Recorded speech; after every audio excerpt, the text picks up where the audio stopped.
Maken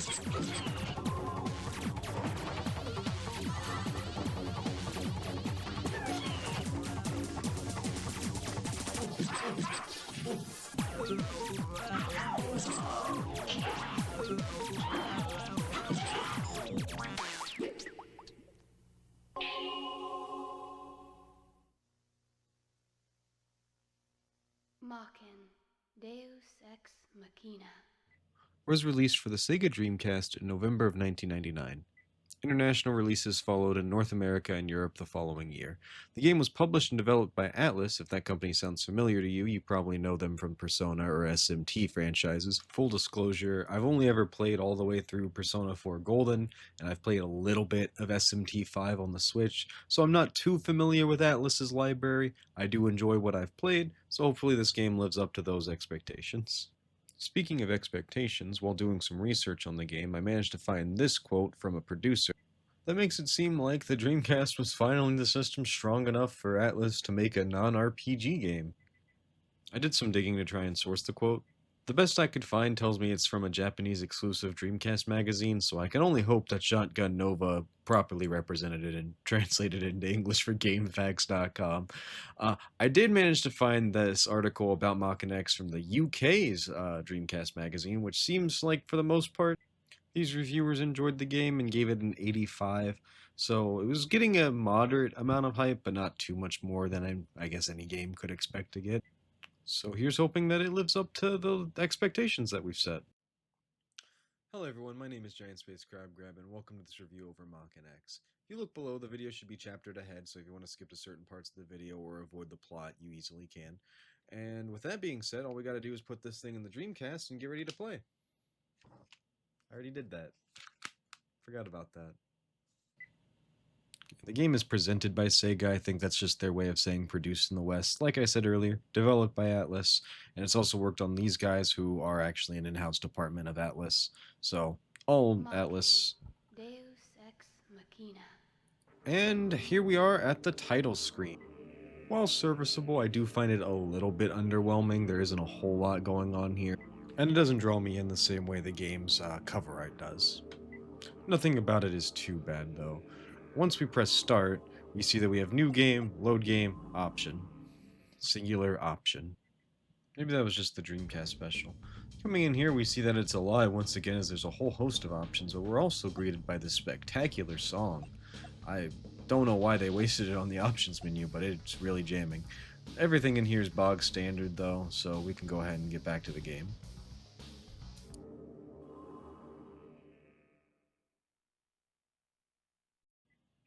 Alright, so the game basically starts with an 8-minute long cutscene. I'm going to break it down to be simple.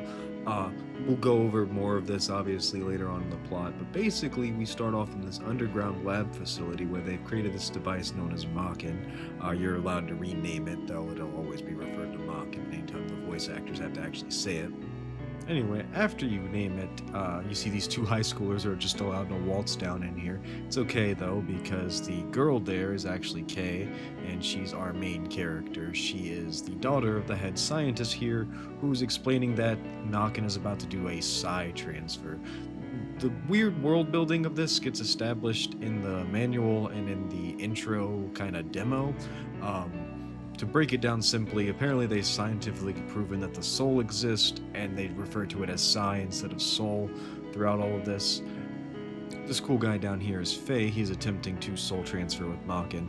Of course, like any other good scientific experiment, it goes terribly wrong because this guy comes in to try and kill Kay. Faye does his best impression of the soldier catching the knives in front of the kid and saves her. And then the guy kidnaps Faye's dad, so she bonds with Maken instead and goes to avenge him. And then we cut to the world map.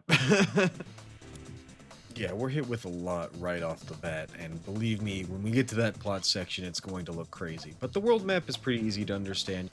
It's basically our level hub. We can choose whatever level we want from it. Obviously, right now, there's only the first level. On top of that, it's got save and load, which function exactly like you would think they do.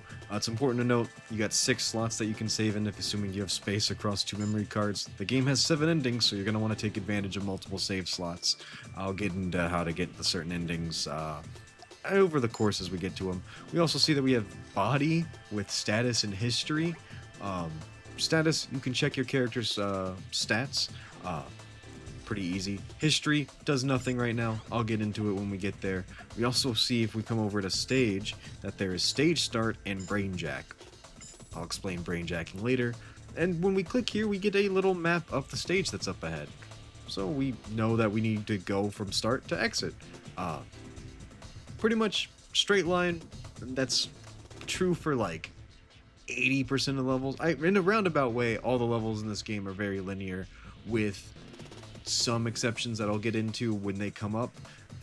Basically, it's more like there are secret alcoves that you absolutely have to explore, but if you want to just beat the level, you easily can, and most of them are replayable. Again, there is some important caveats to that, but I'll cover that when we're there. So let's just go ahead and press start.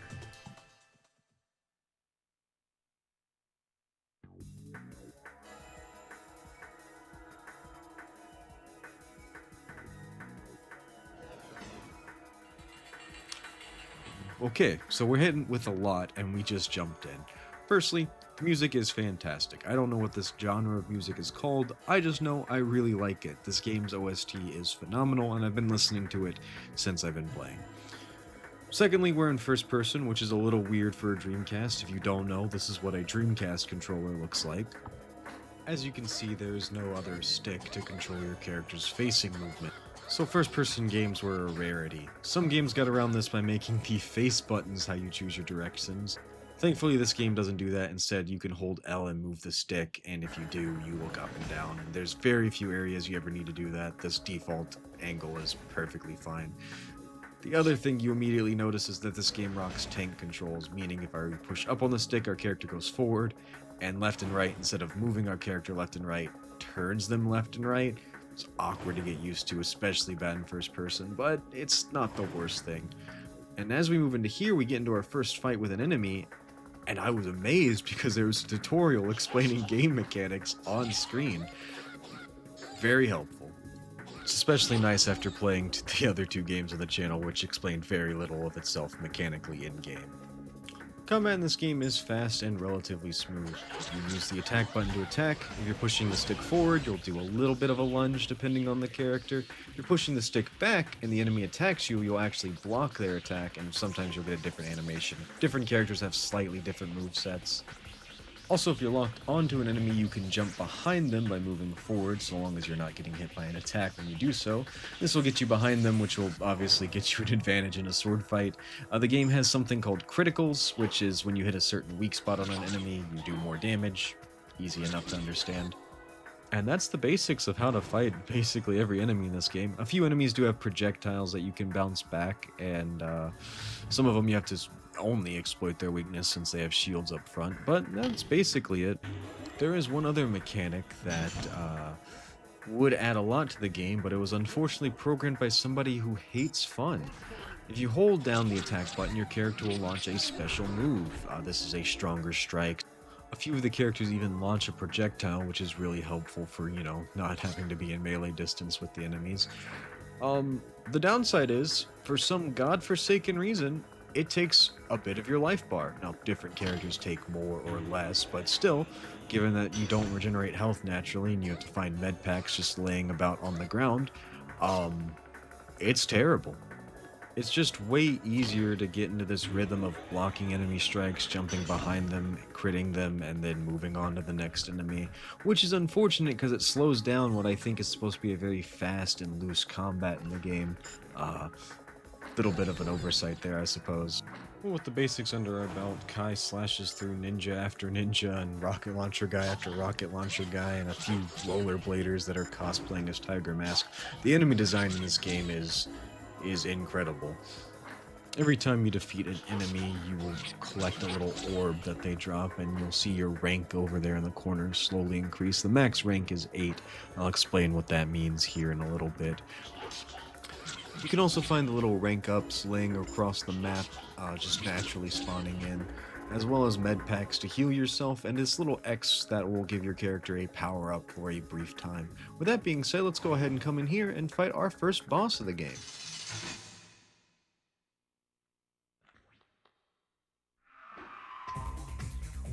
Yeah, this weird guy is Andre, and unfortunately for him, he is rather easy. Actually, most of the bosses of this game are rather easy since it's mostly just blocking and getting behind them.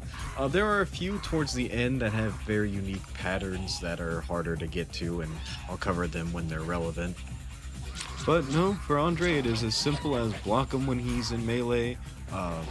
Try your best to dodge the range. If you can't, there are 4 health packs across the map in this fight that'll keep you at full the whole time. This is actually 100% legitimately my first time fighting him. And yeah, no, nothing ever really worried me. Honestly, I think I hurt myself more there trying to do my special move than any other time. But yeah, just jump behind him when you get the chance, and slash, slash, slash, and you're done. And it plays the second cutscene. Alright, fair warning, this next cutscene is a doozy and has quite a bit of plot stuff in, so if you want to go in as blind as you can, I recommend you leave now. If you're still here, you see that Kai's dad actually does get kidnapped by the bad guys. You'll also see that she has psi bonded to Maken. Basically, her consciousness is in the weapon, and the weapon is able to take over other individuals who have a special gene, which allows them to be a blade master. It's weird, just go with it. You also see that the lab is getting contacted by this guy, Mr. Lee. He is a mysterious benefactor who has been funding the Maken project. Now, why is he doing this? To destroy them. Now, you may be asking, now who is them? Them? I refer to those who would lead this world to destruction. Yet it is the work of one mind, the Devil's. oh, okay. Everything that's going on bad in the world in the game, including a looming world war between China and the US, is actually cause of one person being able to mind control the people at top. Mr. Lee then asks if we're willing to help him, stop this person, which we say yes to, and these little choices do happen in cutscenes quite often throughout the game, and they directly affect which one of the 7 endings you'll get. I'll go over and cover them more in depth when I go over the plot. You also learn that you're capable of brainjacking people as Maken, which is basically possessing them after they've been defeated. So we possess Andre, and we'll be playing as him throughout this next level. Kay also introduces herself, and the next level takes place on a plane where the bad guys hijack it, and we have to fight our way off of it. Looks like there's someone over there. Yes, this next boss fight isn't too much worse than Andre was. You do have her, and she is backed up by 2 or 3 of these little ninja guys, but it is the same as block, block, get behind, swing. Andre plays remarkably much like Kay, of just, mash the attack button. That's basically everybody in this game. His charge up is a projectile strike, but unfortunately, like I mentioned, I ended up not using charge ups after I realized that they cost health. I thought that was really, it's a terrible mechanic. But once you beat her and the other ninja guys, you're allowed to move on past to get to the escape pod, where you were actually offered the option to brainjack the person we saw earlier in that little opening cutscene, or we can keep playing as Andre. Who you choose to control at this time drastically changes the next couple levels. The plot still stays the same, minus you just do 1 level first if you're Andre, and 1 level first if you're this guy. Also, whoever you get, you leave the other one on this plane to just die, so it's really annoying because Andre is a way better character than this guy. This guy has a shock stick and no special move, but his shock stick only works if you're standing still. If you move forward or if you're moving backwards, he'll just swap the baton. It won't actually, tase anybody with it, and his shock stick doesn't actually tase on every strike. It's really annoying. I got stuck as this guy for quite some time. See, in the next level here, this is towards the end of it, you get into this little arena fight where the doors close and you have to kill all the enemies. The game's pretty common about locking you into a room where you have to kill all the enemies to proceed. I chose to just proceed out the window. Turns out there's a little alcove that if you sneak into, there's a character who is a blade master, but one of the good guy ones, and will just let you possess them for free. They are way better than this guy, and that's what you're supposed to do. Instead, I simply struggled. You can go back and get them. I didn't realize that. I thought I had just locked myself into the hardest difficulty path ever and was going to be stuck playing for some weird true ending where I just play a stun stick guy for eternity. I actually restarted my game after getting pretty far as this guy, because I ended up in a level where I just couldn't figure out a way to progress as him, as Andre, and then I realized I had never gone down this area and unlocked the other character and felt really, really embarrassed. See, I was under the impressions the levels kind of worked with, like, you start at A and you're trying to get to B, when in reality you start at 1 and you're trying to get to 2, but there's also a 1.5 option on some levels. For the most part, they're pretty obvious. You should be able to spot them if you're paying any attention to them. Some of them are locked, though, and in order to unlock them, you have to be playing through the level as a specific character, which is kind of annoying, but it's fine. Especially since most of the time, that character, when you unlock them, will be like, hey, you should go to London, I'm looking for this guy. And then you go to the London level, and the computer that used to not work now works when you're that character. It is annoying that you have to play through the level and there's no way to quick switch. I wish there was something like, it wouldn't make sense since you're possessing the guys, but if you could do like a Russian nesting dolls where Maken just turns into the people that he's possessing or something, I don't know. Thankfully, the levels are short, especially after you've played through them once or twice, so you know, where you can just run past the enemies or where the cheap tricks are hiding. I'll get into those later. But once you get those down, the levels are pretty short. You can speed through them in like, I want to say most are sub 10 minutes. One more important thing to note, certain cutscenes when you answer those questions will actually lock you out of characters since you are expected to progress through the natural story. You can't go back and get them. So just, make sure you save often if you end up wanting to go back, and what characters you have will also drastically affect the ending. So with that, it's the basic gameplay loop covered of, choices and cutscenes, battles everywhere, pick up the characters on the road. You guys get it. Let's cover the mechanics, even though they are quite simple. Your characters have exactly 4 stats. Life, which is their health, power, which is how hard they hit enemies, speed, which is how fast they are, and jump, which is how far they can jump. There's some light platforming segments found throughout the game, and higher jump helps there. The bigger stats are always just better, so you always want to play as the most powerful character you can, unless you're trying to play as a specific character for a level to unlock another character that'll probably be more powerful. That's it as far as mechanics go. So with that, let's go ahead and get started on the plot. Now, the plot of this game is a bit messy to understand, mostly because you can jump between levels, defeat certain bosses, skip what allies you meet, so on and so forth. Since you're in control of a lot of the narrative you see, obviously the narrative is as messy as you end up making it, and you're playing through without a guide, it's probably going to look very messy. I only have footage of one ending, so I'll have that playing in the background while I describe the general plot to the game, as well as, the specifics for each ending. Alright, so there are 2 organizations in this world. Blade Masters, who have kept order for, centuries untold, and the Hake, who are trying to overthrow them and control everybody under Geist. Kai is working with the Blade Masters to rescue her father, though in some endings you can actually join the Hake since you are technically Maken, who just has a bit of Kai's consciousness in your soul. The ending I went through, I helped the Blade Masters and I rushed fighting Geist, who is on screen right now. This was unfortunate because Kay's consciousness fully melded with Maken, basically meaning she died, and her best friend attempted to avenge her in the final level, but couldn't get anywhere past Maken's defenses, so we just killed him and kept walking to finish the mission. We ended up destroying Geist, and, well, we managed to save the world. There's no war between the US and China anymore because Maken actually takes over the president. And I guess his plan is to just keep the world safe for 4 to 8 years. I'm assuming term limits exist in this universe. Maybe he'll become a senator afterwards and just puppet the office or something. That was my ending. Alright, so I'm not too sure what exactly causes each of the other endings to transpire. I do know what they are, so I'll just go down the list basically. Ending 1 has Maken save Kai and her father, and after defeating Geist, he is imprisoned forever out of fear that he may become another Geist. Ending 2 is the one that I actually got when I played through the game, so we already know what that's like.